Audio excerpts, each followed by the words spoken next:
teman-teman sudah meluangkan waktu nih karena nggak ada ruangan yang available katanya, jadi kita pakai online. Hari ini adalah mata kuliah PGE yang seyogianya diberikan hari Selasa dan Selasa apa Jumat ya? Jumat ya.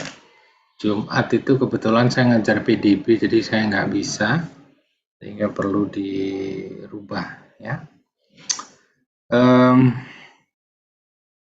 Hari ini kita akan belajar beberapa tentang metode-metode untuk penentuan prioritas masalah. Jadi di mata kuliah program gizi dan evaluasi ini sebenarnya lebih banyak dipergunakan ketika nanti Anda bekerja sebagai petugas gizi, tapi yang pengelola program. Kalau Anda menjadi ahli gizi di rumah sakit gitu ya, mungkin nggak begitu banyak yang Anda bisa pergunakan terkait dengan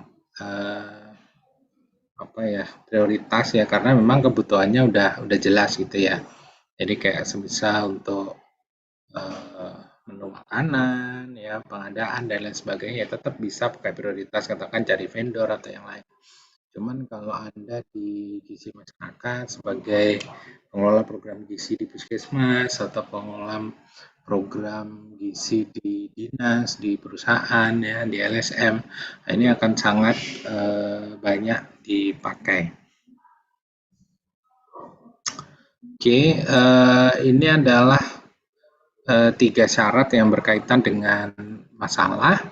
Yang pertama, kalau memang ada kesenjangan ya, harapan nggak sesuai kenyataan, targetnya cakupan Asia eksklusif 80%, ternyata nggak sampai gitu ya. Dan bisa juga karena rasa tidak puas. Jadi sebagai Anda sebagai petugas gizi ya, pengelola program, Anda ditarget nih sama wali kota zero stunting gitu ya. Wah, ini sudah zero tapi kok masih ada masalah gizi yang mungkin tidak terlaporkan, atau Anda nggak yakin benar zero atau enggak, itu bisa jadi Anda tidak puas, atau mungkin kemandirian dari masyarakat belum tercapai karena apa yang didapatkan cuman berasal dari bentuk bantuan gitu ya.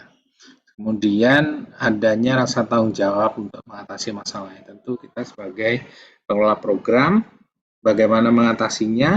Kalau kita berpikir sebagai seorang pengelola program, tentu kita menggunakan program yang sesuai dalam melaksanakan intervensi. Ya. Cara mengetahui masalah bisa dari penelitian, mempelajari laporan, dan ini yang kalau penelitian itu biasanya memang agak effortnya besar ya, karena mungkin tidak rutin. Ya, begitu juga dengan mempelajari laporan. Mungkin buat Anda sekarang sederhana, tapi kalau Anda sudah bekerja di dinas, katakan Anda dapat laporan itu bisa jadi tiap bulan Anda akan diberikan laporan, katakan hasil IPPGBM atau ada dashboard terkait dengan data-data yang lain. Nah, itu yang kemudian Anda mungkin punya waktu atau tidak untuk melakukan apa ya istilahnya melakukan analisis terhadap laporan tersebut, itu saja di-challenge, sehingga karena rutinitas, administrasi dan lain sebagainya, maka biasanya kalau ada mahasiswa ya yang PKL, magang, itu orang-orang dinas itu mesti senang suruh input data, suruh analisis, melihat apa sih masalahnya. Nah, itu yang buat mereka ya, Anda bisa bayangkan satu pengelola program mengelola satu kota, kabupaten, atau di satu puskesmas dengan berbagai wilayah, tentu waktunya sangat terbatas. Kalau diskusi dengan para ahli mungkin akan lebih mudah ya, misal Anda mengundang pakar gitu, memberikan insight.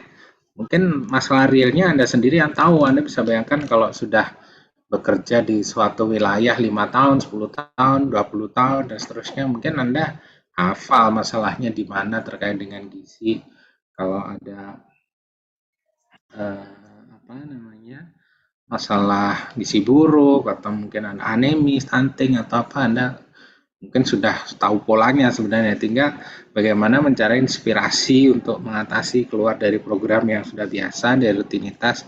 Itu biasanya insight-insight dari para ahli, atau mungkin Anda bisa baca-baca artikel jurnal-jurnal terbaru untuk mendapatkan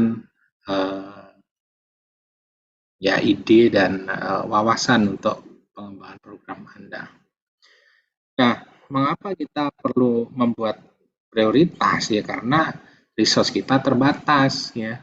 Jadi kayak ini yang sekarang lagi diisukan rame gitu, 02 menang, wah nanti ada program makan siang gratis untuk anak sekolah dan susu gratis untuk anak sekolah. Di negara lain tuh udah banyak dilakukan sebenarnya, bukan hal yang kayak wow atau gimana, tinggal masalah political will kita aja yang selama ini mungkin kurang berpihak kepada ini. Kalau kita berpikir ya sebenarnya kalau di Amerika itu ada istilah no child left behind.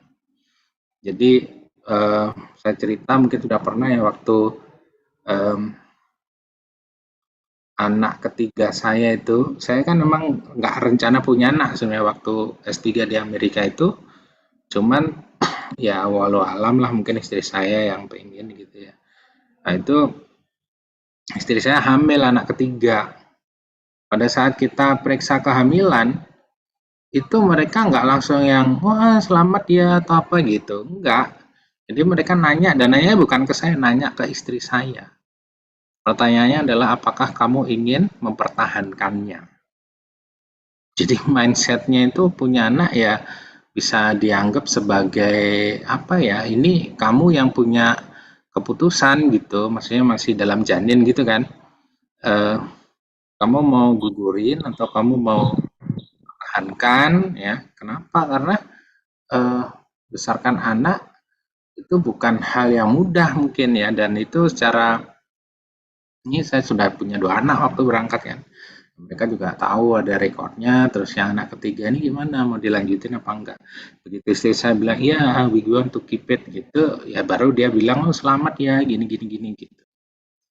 Nah, mereka itu punya pemikiran adalah ketika anak itu sudah lahir, regardless bapaknya kayak opo, ibu kayak gimana, si anak itu kan tidak punya apa ya, tidak punya kekuatan untuk makan sendiri, cari uang sendiri, ya mulai lahir sampai usia anak mereka itu ya sampai lulus SMA kan. Sehingga di sana itu programnya pemberian makanan itu kalau masih bayi 0 sampai 6 bulan yang dikasih makan siapa? Ibu menyusuinya. Bahkan waktu hamil istri saya sudah dapat voucher makanan. Bukan ya voucher belanja dan macam-macam ya, beli buah, sayur, susu apa gitu. Itu ada. Ya. Begitu anaknya lahir, istri saya menyusui, istri saya dapat eh, untuk mensupport kebutuhannya dia menyusui. Setelah apa namanya anaknya sudah nggak disusui, yang dapat anaknya dapat voucher, belinya kemana? Belinya ke toko-toko biasa kayak kalau di Amerika ada Walmart, ada Dillon, ada Dollar Tree, apa macam-macam ya. Semisal kayak Superindo dan seterusnya. Dan vouchernya itu bukan voucher duit, jadi ada apa buklet edukasinya yang kemudian eh, hanya makanan-makanan yang dianggap oleh American apa ya USDA itu dianggap eh, sehat, itu bisa diambil. Jadi kayak mau ambil white bread nggak boleh, tapi kalau whole wheat boleh. Susu juga harus skim milk. Kenapa? Karena masalah di sana masalahnya obesitas. Jadi kalau apa whole milk nggak boleh gitu, dan seterusnya gitu. Nasi boleh tapi harus yang parboil, bukan yang nasi putih biasa. Itu ya kita lakukan. Itu diberikan sampai anaknya umur 5 tahun kan. Begitu dia mulai masuk PAUD, subsidinya dikasihkan kemana? Ke sekolah. ya, terus dia masuk SD, SMP, SMA itu subsidinya dimasukkan di mana? Di sekolah. Anak yang nggak mampu diberikan makan di sekolah, ya, ngambil di kantin gratis dengan menunjukkan voucher bahwa dia anak nggak mampu. Jadi dari sejak dia hamil ibunya yang dapat sampai dia lulus SMA itu bisa dapat makanan gratis. Itu konsepnya di sana. Dan itu mungkin oleh pasangan calon yang eh, menang quick count ini mungkin akan dilaksanakan begitu atau tidak ya walau alam. Tapi yang jelas daripada untuk subsidi bensin atau mungkin untuk dikorupsi ya lebih baik diberikan untuk seperti itu. Kenapa? Karena ya anak ya memang untuk bertumbuh dan berkembang, tidak untuk bekerja. Ini mindsetnya regardless Bapak E dan Ibu E tanggung jawab atau enggak. Karena kalau di Amerika tuh ya itu tadi apa hamil di luar nikahnya banyak, bapaknya nggak nggak bertanggung jawab, bahkan ibunya juga mungkin nggak bertanggung jawab. Nah, anak ini siapa yang ngapain di negara gitu, dan itu harusnya sudah menjadi apa ya basic ya di semua tempat. Jadi kita karena kebetulan kita punya value yang cukup kuat terkait dengan anak sebagai amanah dan seterusnya, kita kan take it for granted aja. Tapi karena itu yang terjadi apa? Negara jadinya lalai, malah nggak memperhitungkan anak-anak terlantar. Di Surabaya dulu pernah ada program permakanan ya untuk anak jalanan, untuk lansia gitu ya. Itu bagus juga gitu. Karena kenapa lansia udah mungkin dia mau kerja ya nggak bisa, minta-minta dihujat sama orang-orang gitu kan. Dan belum tentu kuat gitu kan. Begitu juga untuk anak jalanan. Sehingga ya sebagai orang gizi kita ya sambut baik, semoga nggak jadi ladang korupsi, tapi ya kita harus positif ya. Jadi anak-anak ibu ini adalah kelompok yang rentan termasuk lansia, kemudian yang belum tersentuh, dan yang memiliki daya ungkit tinggi. Ini yang menjadi prioritas untuk program. Jadi kenapa ibu hamil, ibu menyusui dan balita itu daya ungkitnya tinggi, karena si anak ini nanti kan akan menjadi orang dewasa yang akan bisa meningkatkan produktivitasnya kalau kita berikan gizi yang cukup sebagai investasi untuk membangun SDM yang ya.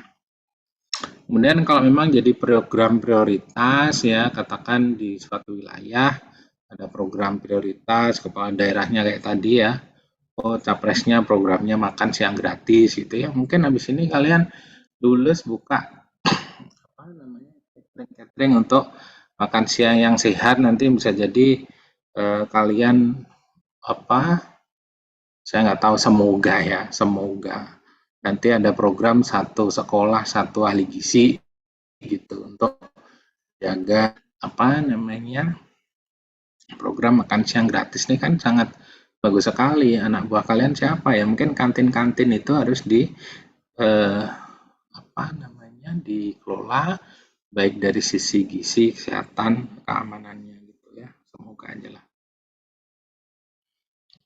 Nah, tadi. Jadi kebutuhannya banyak, tapi resource-nya terbatas, sehingga ya mungkin harus prioritas.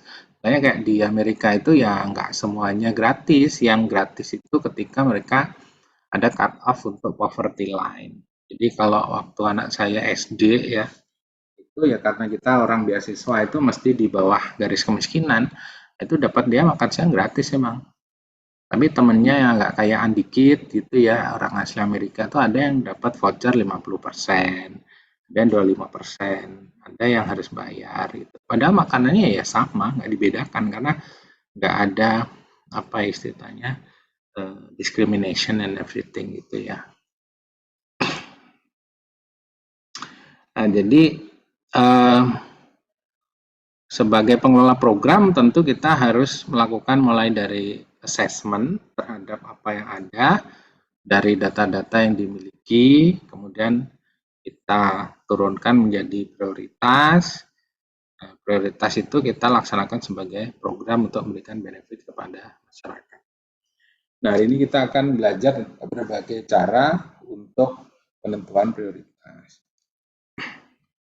Yang pertama, ini metode namanya MCUA atau Multiple Criteria Utility Assessment. Apa yang harus kita lakukan? Jadi yang untuk metode ini yang harus difahami yang pertama adalah penentuan kriteria. Kriteria ini tentu harus kita tentukan yang relevan ya. Memang ada salah satu contoh dengan urgensi, seriousness, dan growth atau USG silahkan. Tapi bisa jadi nggak cuman ini kriterianya, katakan kita mau kriteria tentang efisiensi, berapa banyak sih anggaran yang dimiliki, terus kemudian local availability gitu, ketersediaan bahan pangan lokal untuk mengatasi masalah gizi gitu, atau mungkin penerimaan masyarakat terhadap program, atau mungkin sumber daya dan seterusnya. Jadi apa yang harus kita tentukan dalam metode MCUA yang pertama adalah menentukan kriterianya dulu. Kita mau kriteria apa ini? Tentu dalam melihat program kita harus mendapatkan data yang berimbang ya. Jadi kalau Anda daki-daki menentukan kriteria yang sulit, padahal itu bukan data yang readily available, yang nggak sering dikumpulkan, ya tentu Anda nggak bisa membandingkan apple to apple. Anda memprioritaskan tahun ini program stunting, gizi buruk, anemia, obesitas, atau masalah mungkin asam urat gitu ya. Nah, dari kelima masalah itu yang datanya ada yang bisa dibandingkan apa? Ada nggak data tentang prevalensi? Ada nggak data tentang eh, kelompok yang banyak terkena masalah itu? Ada nggak data tentang eh, kemampuan kader dalam melakukan edukasi terkait dengan itu? Ada nggak penganggarannya dan seterusnya? Kalau semuanya ada, jadi ya kita bisa pergunakan kriteria itu. Tapi kalau nggak ada kan tergantung Anda punya effort untuk mengumpulkan data itu nggak agar bisa dibandingkan bersama. Oke, kalau kriterianya sudah muncul, maka yang kita perlu tentukan yang kedua adalah bobot. Jadi setiap kriteria itu apakah memiliki bobot yang seimbang. Jadi katakan apakah semua kriteria nilainya sama. Oke, kalau sama ya satu, nggak ada yang lebih tinggi dari yang lain. Kayak contoh nilai uh, ujian skripsi ya. Nilai ujian skripsi itu dibagi ada nilai terkait dengan performance. Anda harus bisa memaparkan skripsi Anda dalam waktu yang ditentukan, biasanya 15 menit. Lebih dari itu atau mungkin terlalu pendek, kurang dari 10 menit, ya tentu nilainya akan berbeda dengan kalau Anda bisa 10 sampai 15 menit. Ya, itu ada nilainya, bobotnya berapa? Oh, 1. Terus ada nilai terkait dengan kemampuan analisis terhadap kajian teori, ya, buat tinjauan pustaka, terus mengemas latar belakang dan seterusnya. Itu nilainya mungkin 1,5 bobot bobot bobot kriteria itu. Tapi kalau tanya jawab bobotnya 2 gitu. Itu kan berbeda antara bobot presentasi ya, mungkin ada penilaian terkait dengan slide-nya bagus enggak, terus kemudian waktunya tepat atau enggak gitu kan. Sedangkan yang bisa menguasai keilmuan, bisa menjawab pertanyaan dan diskusi dengan sopan dan bisa menjawab dengan kritis, itu uh, bobotnya lebih tinggi. Nah, dalam kriteria yang Anda buat ya di metode MCUA ini apakah sama bobotnya? Kalau memang nggak sama, ada yang lebih tinggi nih, penerimaan masyarakat nih harusnya bobotnya 2 kali lipat daripada kriteria yang lain. Percuma kita buat uh, program yang bagus, tapi ternyata masyarakat nggak mau nerima, entah karena secara sosial atau ketersediaan bahan pangan yang nggak ada gitu ya. Itu yang mungkin perlu dipertimbangkan. Nah, siapa yang menentukan bobot? Itu adalah kita, para pengelola program, kalau memang hanya kita yang melaksanakan. Kalau semisal itu top down dari atas, oh dari Kemenkes sudah ada panduannya ya kita ikuti. Kalau kita mau bottom up, karena mengharapkan masyarakat merasa memiliki terhadap program yang kita punyai, ya silakan. Oh, ya.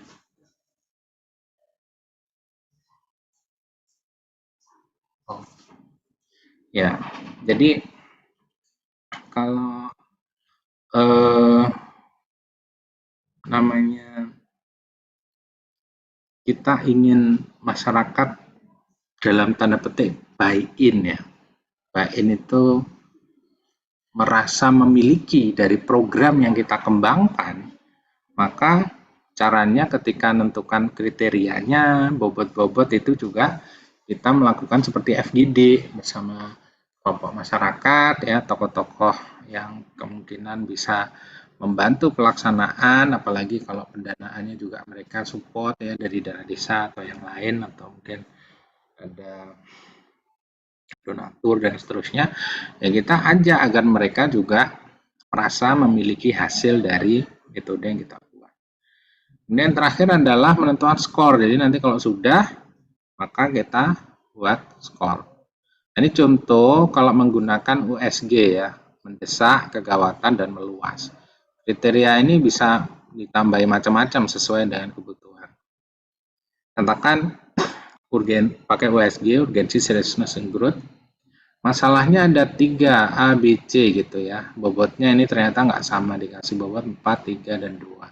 Sekali lagi ini bisa aja bobotnya sama ya, 1, 1, 1. Tapi siapa menentukan ya kita ya, baik dari pengelola maupun kita melibatkan masyarakat agar mereka ngerasa memiliki juga. Kan di sini ada stunting, wasting, sama underweight. Mana yang lebih tinggi? Nah, nanti tiap-tiap orang yang terlibat ya, katakan siapa yang merasa masalah stunting itu lebih urgen daripada wasting dan underweight? Siapa yang ngisi ini? Yang ngisi tentu orang yang memiliki kepentingan terhadap program atau mungkin penguasa wilayah ya. Sehingga mereka itu tahu langsung, atau mungkin kalian sendiri sebagai pengelola program, Anda harus mencari data yang bisa menjustifikasi ini. Ya, oh ini lebih urgen nih. Data itu bisa data kuantitatif atau data berdasarkan pemahaman terhadap masalah. Ya, tentu stunting dibandingkan gizi buruk, dibandingkan underweight, mungkin stunting udah sifatnya kronis ya. Kalau gizi buruk kayaknya apa namanya akut. Kalau nggak segera ditangani nanti dia ini gitu. Kalau stunting harus agak lebih panjang gitu. Mungkin gizi buruk lebih urgent daripada stunting. Tapi seriusnya gimana? Mungkin lebih serius yang masalah stunting karena mungkin sudah lama nih nggak selesai-selesai dan seterusnya. Nah itu justifikasi seperti itu nanti mendasari skor ya. Terus kemudian ya kita hitung berdasarkan total skor itu bisa bobot kali skor, terus kemudian di total ke bawah akan muncul, oh ternyata masalah C nilainya lebih tinggi, jadi prioritas pertama, B kedua, terus A yang ketiga. Ini metode MCUA. Kemudian metode yang lain itu kita bisa menggunakan Delbek kualitatif dan juga Delphi. Kita lihat satu persatu. Kalau Delbek kualitatif ini memang ditentukan secara kualitatif, biasanya dengan panel expert, berarti yang kita ajak untuk membuat metode ini adalah orang-orang yang merupakan sekelompok pakar, kemudian kita berikan informasi tentang data yang kita dapatkan terkait dengan itu. Nah, sama seperti tadi, metode Delbek kualitatif ini kita bisa membuat kriteria dulu. Salah satu contohnya kita bisa dengan yang tertutup. Jadi kita kayak FGD, kita kumpulkan pakar-pakar ini atau orang yang memang memahami masalah di kelompok tersebut. Kita paparkan materi, data yang kita dapatkan, kemudian kita minta mereka nulis di kertas. Nggak boleh contohan ya, silakan ditulis, katakan satu masalah yang menjadi prioritas menurut mereka, baik dari pengetahuan, pengalaman, kepakaran mereka, sesuai aturan yang ada di sana, dan seterusnya. Oke, ini yang paling ya, dia dikumpulin. Nah, terus kita tahapan yang kedua adalah menginventarisir. Bisa aja Anda pakai metaplan ya, pakai ini. Karena bisa jadi pakar-pakar itu menuliskan kriteria yang sama. Hingga tahapan menginventaris ini bisa dengan mengelompokkan ya, pakai metaplan yang mudah dicopot, bisa di di gonta-ganti gitu, silakan. Kemudian juga bisa melakukan konfirmasi dan klarifikasi. Apakah kriteria yang dimaksud ini sama? Oh, ini mengatakan anak yang pendek dan sulit makan. Apakah ini sama dengan dimaksud dengan stunting gitu? Oh iya, sama, yang dikelompokkan jadi satu. Apakah yang dimaksud ini adalah 5L ini anemia, yang ini apa gitu? Sehingga kriterianya menjadi lebih bisa dikelompokkan dan nanti bisa ringkas untuk memudahkan kriteria yang mau dipergunakan ya. Jadi tahapan yang kedua adalah semua tulisan dari para pakar yang usulannya ini. Kenapa pakai yang tertutup? Bisa nggak langsung aja ngomong, berikan usulan, oh yang ini gitu. Nah, itu bisa saja kita buat terbuka asalkan memang semua peserta itu tidak merasa, bahasa Jawa itu pakai ya. Jadi kalau mitra-mitra Anda, ya katakan Anda mau melakukan itu dari kerjasama lintas sektor gitu ya. Apa sih program prioritas kita di Surabaya untuk mengatasi masalah stunting gitu. Anda ngundang orang dinas dinas pemberdayaan perempuan, dinas kesehatan, ada dinas pertanian, ketahanan pangan, ada dinas perikanan, ada dinas macam-macam. Nah, mereka ini kan punya kepakaran yang berbeda-beda. Menurut mereka apa yang jadi prioritas? Mungkin ada yang itu yang dinas kesehatan terlalu mendominasi, akhirnya yang diam gitu kan. Nah, itu lebih baik bisa menggunakan yang tertutup, jadi pakai kertas, semuanya bisa punya pemikiran, baru setelah itu didiskusikan bersama. Jadi dia ngerasa idenya itu juga bisa ditulis, ada di papan, bisa diterima, atau mungkin dikelompokkan. Jadi dia juga ngerasa terlibat dalam pembentukan prioritas yang kita buat tadi. Kemudian menentukan bobot. Nah, menentukan bobot ini bisa aja setelah prioritasnya muncul, itu kita tanya mulai dari yang sangat penting dengan yang sangat tidak penting. Ini kita ada 10 ya, semisal ada 10 kriteria. Dari 10 kriteria ini, mana yang menurut Bapak Ibu yang paling penting? Berarti kan nomor 1. Kalau langsung disuruh ngurutkan, itu mungkin agak kesulitan. Jadi triknya adalah yang paling dulu, paling penting dulu, terus yang paling tidak penting yang kedua, terus yang sisanya kan berarti ada lagi dari sisanya yang paling penting dulu yang mana, kemudian yang paling tidak penting, ya itu nanti akhirnya kita akan punya ranking di situ. Itu adalah cara yang kualitatif ya, sampai kriterianya habis. Kemudian kalau skor ya tinggal ini tadi kan buat bobot ya, menetapkan bobot. Tiap orang memberikan penilaian bobotnya berapa, terus di rata-rata akan ketemu nilai bobotnya. Kemudian skor ya sama, tinggal kita sepakati 110, 1 sampai 100 atau apa gitu ya, biar enggak.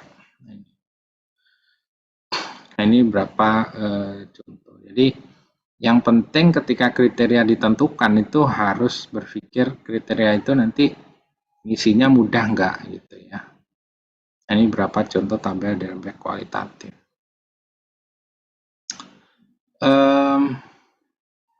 Ini contoh juga ada data prevalensi dan seterusnya, silakan nanti bisa dibuat latihannya. Kemudian Hanlon kuantitatif. Nah, Handlon kuantitatif ini nanti ada besar masalah, keseriusan masalah, efektivitas, kemudian yang D adalah per faktor. Nanti kita lihat satu persatu. Besar masalah kalau kita lihat sebagai public health significance, prevalensi dianggap masalah kesehatan masyarakat itu kalau lebih dari 25% itu sangat serius. 10 sampai 24,9 relatively serius, di bawah 10, di atas 1 ke atas itu serius. Kalau kurang dari 1% itu ya sedang, biasa. Kemudian kurang dari 0,01 tidak serius, dan kalau emang nggak ada ya nggak masalah.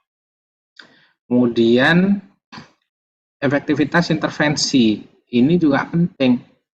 Masalahnya serius tapi intervensi program kita tidak efektif, ya itu juga percuma ya. Kayak mungkin ada hal lain yang bisa kita lakukan untuk program lain yang lebih apa ya istilahnya, lebih penting dan bisa mengubah, memiliki daya ungkit yang kuat. Nah, faktor itu apa? Yang pertama adalah property. Apakah program itu tepat untuk mengatasi masalah?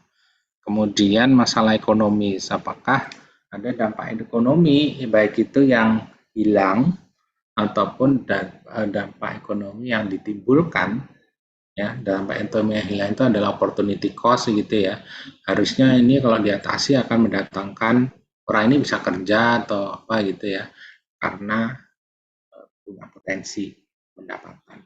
Tapi kalau hilang ya karena dia sakit akhirnya kehilangan dan seterusnya secara ekonomi. Kemudian acceptability, apakah masyarakat menginginkannya atau enggak, dan resource-nya ada enggak di sana.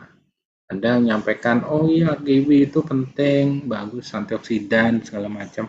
Tapi kan mungkin di masyarakat nggak ada, padahal di situ sumber antioksidan mungkin ada lombok gitu ya, vitamin C-nya tinggi, buat aja buat nyambel apa kayak gimana. Kemudian legality. Legality ini bisa secara hukum ataupun secara sosial, karena terkadang program yang kita usulkan itu mungkin secara sosial tidak tepat di wilayah tersebut. Misal kita mau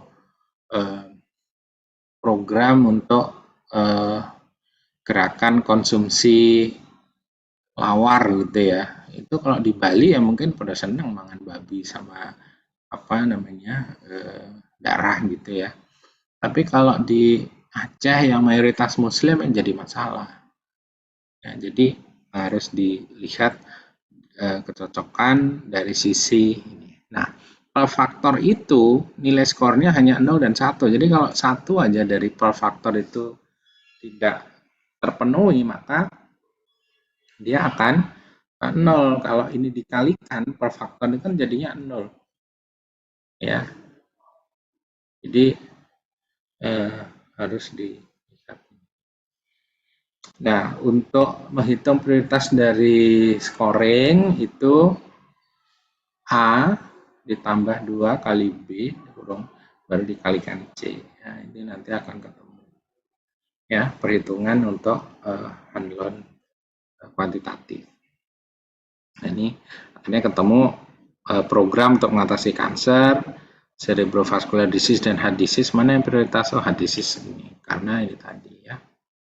Ada skor masing-masing di skor, terus habis itu skornya dimasukkan rumus, dihitung lagi. Yang kuantitatif.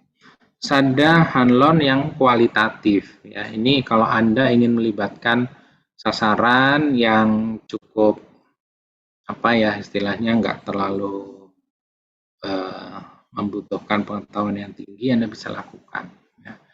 Jadi mengajak tokoh masyarakat atau tadi Anda memimpin FGD dengan para petugas atau orang-orang dinas itu bisa dilakukan untuk ini. Nah, caranya gimana? Ini yang A, B, C, D, E ini adalah apa namanya masalah atau program yang dihadapi ya kan. Jadi apakah masalah A, katakan stunting itu lebih penting untuk diatasi daripada anemi? Oh, jawabannya iya, dikasih plus di sini. Kemudian anemi apakah lebih penting untuk diatasi daripada masalah overweight? Oh, jawabannya iya, dikasih plus. Apakah overweight itu lebih penting diatasi daripada masalah mungkin hipertensi gitu? Oh, jawabannya iya, ini kasih plus. Apakah hipertensi ini lebih penting diatasi daripada masalah apa ya? Mungkin masalah remaja body image remaja gitu. Oh, jawabannya iya. Ini plus plus plus. Kemudian yang B ini dibandingkan dengan D. Oh, ternyata enggak, D lebih ini ya, itu berarti min. Kalau lebih tinggi dikasih plus. Nah, ini total semua kayak gini. Ya. Terus ada total horizontal, ini yang dihitung adalah total plusnya. Ini ada berapa plus? Ada 4. Yang B ada berapa plus? Ada 2. Ya, ini enggak ada, tulis 0, ini 1, 1, ini 0 ya. Terus yang total vertikal ini adalah penjumlahan yang negatif, ada berapa?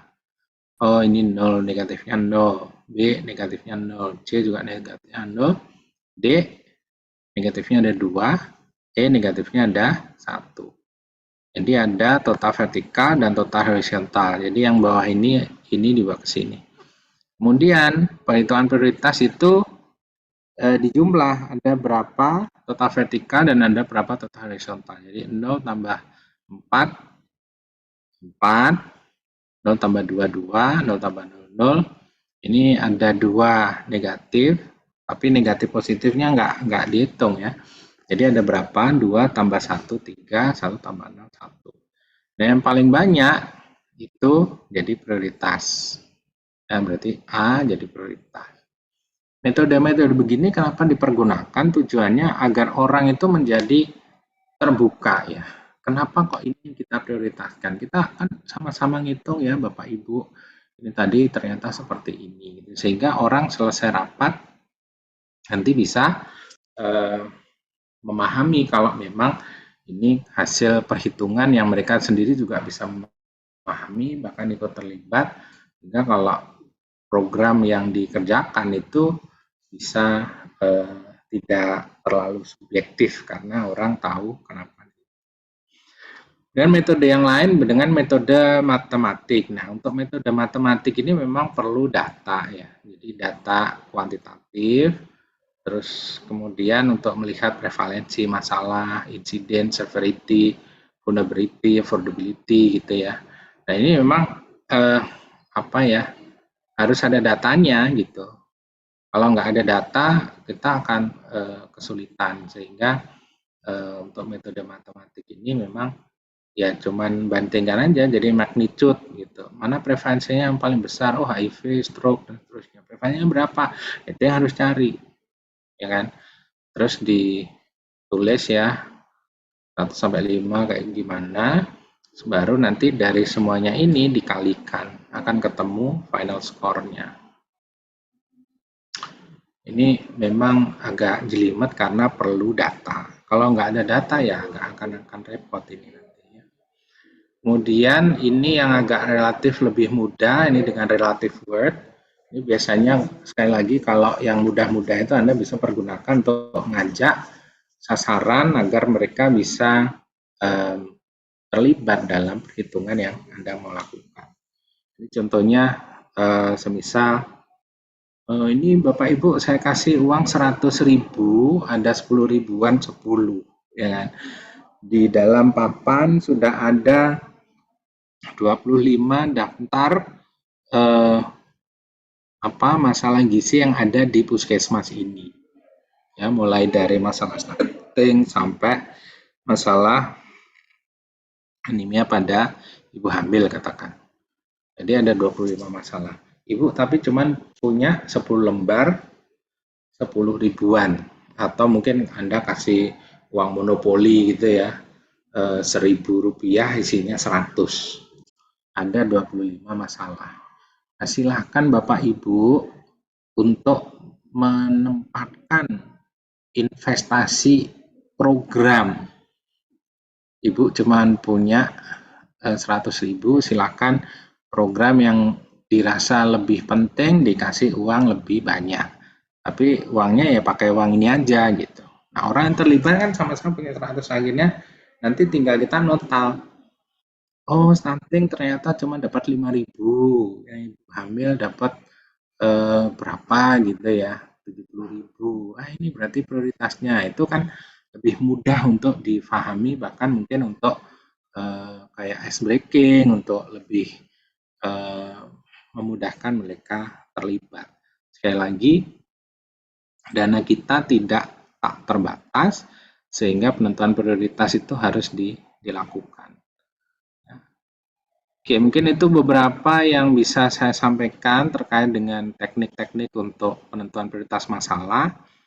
Kalau mau ada yang ditanyakan, saya persilahkan. Setelah ini saya jelaskan untuk tugas yang harus dilakukan dalam kelompok. Silakan.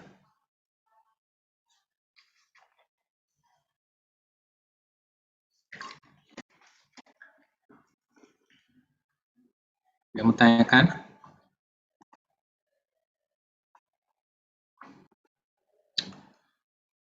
Kevin Nathanael ada?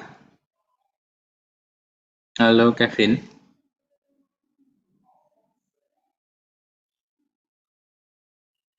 Oke, nggak ada. Aulia Latifah Azara ada? Mohon maaf Prof, untuk Aulia Latifah Azhara ini lagi sakit. Oh, Nanti saya kirimkan surat sakitnya, ada surat ya sakitnya. apa saya ini aja. Kalau Kevin, Kalau Kevin, anaknya aktif nggak sih? Maksudnya nggak ada di cuti, Zoom nggak ada sih Prof. tapi nggak kayak cuti kuliah atau apa nggak ya? Setahu saya tidak Prof. Oke, ya udah. Oke, silakan kalau ada yang mau ditanyakan.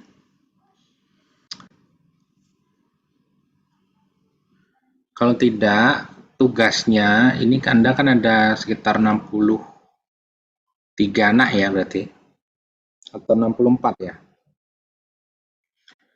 Nah, silahkan nanti Anda buat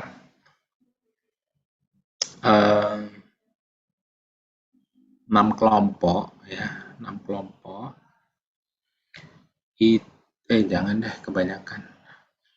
Mungkin dibuat 10 kelompok deh, satu kelompok 6 orangan ya. Itu saya minta Anda browsing, milih dulu. Milih salah satu kabupaten kota yang ada di Indonesia. Mana aja. Syaratnya antar kelompok nggak boleh sama. Ya, kalau sudah, Anda tentukan seolah-olah Anda akan membantu Pak Prabowo gitu ya untuk menentukan prioritas program gizi di wilayah itu untuk tahun depan berdasarkan data tahun lalu ya 2023. Jadi apa masalah gizi yang ada di kabupaten kota itu silakan di browsing. Menentukan masalahnya Anda bisa ambil salah satu teknik yang sudah saya sampaikan tadi. Ya mau pakai Hanlon, kuantitatif, kualitatif, mau pakai Delbek, mau pakai matematis, mau pakai relative word atau apa silahkan.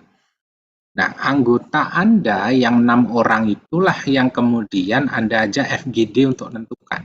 Sehingga caranya nanti semuanya harus nyari data dulu. Setelah semuanya dapat data, satu kelompok nih ya, 6 orang pada cari data, dipelajari dulu sendiri-sendiri. Nah, setelah itu Anda tentukan, Anda mau pakai kayak gimana. Ya, oh ini datanya semuanya ada, Rek. Kriterianya tentukan dulu, ini. Udah kita matematis saja. Atau mungkin, kita kualitatif aja. Yang penting semuanya harus baca, data yang ada di-share, terus habis itu kita pakai handler kualitatif gitu. Silakan nggak apa-apa. Itu aja. Jadi nanti akan muncul prioritas satu apa, dua dan seterusnya. Paham ya? Halo. Izin bertanya Prof, untuk output tugasnya ini bentuknya makalah, PPT atau apa? Nanti harus buat makalah. Tapi di pertemuan yang sama saya entah kapan gitu, katanya presentasi tugas nggak sih? Iya, Prof. Untuk TM3-nya presentasi tugas dan itu pertemuannya besok. Oh ya diundur aja, jangan besok. Waktunya nggak cukup. Jadi minta dosen yang lain nguji apa jenis ngajar dulu. Baru nanti Oke, berarti di minggu berikutnya baru ini. Jadi ya nggak cukup waktunya lah kalian ngerjakan. Atau mau langsung baik, besok? Prof. Kalau siap ya nggak apa-apa. Eh, Kayaknya mending diundur, Prof. Ya, jadi di kontak pengajar yang selanjutnya diminta ngisi aja dulu besok kuliah kan habis itu dia juga ngasih tugas kan. Iya, Prof. Hmm, gitu ya. Jadi teknik penentuannya kalian antar kelompok mau sama ya boleh, tapi yang nggak boleh sama adalah lokasi. Kabupaten kotanya harus beda. Tahun datanya harus tahun 2023. Atau boleh deh saya kasih kelonggaran 2022 atau 2023. Ya, ada yang bertanyakan lagi? Prof izin bertanya, berarti untuk program gizinya ini boleh sama, cuman yang nggak boleh wilayahnya aja. Lah kalau masalah program bukan program gizinya ya kalian gini loh, ini kan kita menentukan prioritas dari program mana yang kita prioritaskan, gitu kan? Ya toh.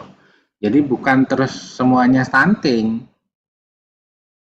ya. Jadi Anda harus bandingkan, oh apa mungkin faktor penyebab masalahnya, oh cakupan yang kurang atau apa gitu. Itu yang kemudian itu Anda list banyak-banyak nggak apa-apa dari kabupaten kota tertentu. Yang saya bilang boleh sama adalah metode dalam menentukannya. Oh, semua kelompok mau pakai eh, metode matematis, oh boleh. Kelompok saya sama dengan itu pakai Hanlon, boleh. Ya,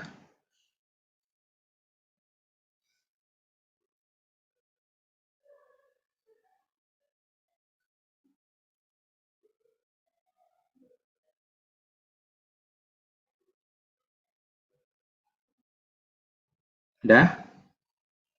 Baik, kalau sudah untuk perkuliahan hari ini saya akhiri sekian. Atas kurang lebihnya mohon maaf. Di pertemuan waktu kuliah lagi berarti yang dikumpulin PPT-nya.